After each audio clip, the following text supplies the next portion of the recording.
Gusto ni Senador Amy Marcos na isabina ang mga executive officers na hindi dumalo sa Senate hearing tungkol sa illegal na pag-aresto ng dating Pangulong Duterte. Doktrina ng executive privilege, pero pakatandaan natin, hindi ito pwedeng gamitin bilang blanket shield, pangkalahatang pantago para ilagan ang tanong at umiwas sa paanyaya ng Senado. Pero magbuelta si Senador Chis Escudero sa sinabi ni Senator Marcos tungkol sa kalayaan ng Senado na mag-imbestiga. At na ito daw ay may kinalaman sa kalayaan ng Senado. Nais kong sabihin, ang pagiging malaya ng Senado ay hindi pinapatunayan sa kada isang insidente kaugnay ng kagustuhan ng isang miyembro. Ito'y mababakas, makikita at mapapatunayan sa direksyong tinatahak ng aming institusyon. At sinabi ni Senator Chis na dahil sa pag-invoke ng executive privilege na sang-ayon daw sa desisyon ng Korte Suprema, kaya nirefer niya muna ito sa legal ng Senado.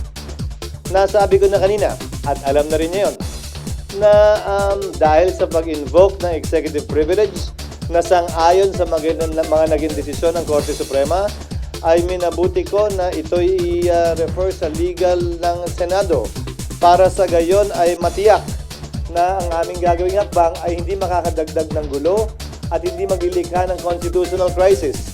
Dahil sa dulo, anumang compulsory process na i-issue ng Senado na hindi kayang ipatupad ng Office of the Sergeant at Arms, siyempre hihiling ng tulong yan sa tanggapan ng Philippine National Police. Paano mo ipapatupad yon kung hindi sumasang-ayon ng executive doon? At saad pa ng mambabatas, baka magkakaroon ng constitutional crisis na ayaw at hindi niya kayagang mangyayari iyon. At iniiwasan di umano ang pagkakahiwa-hiwalay at lalo na ang pagkawatak-watak.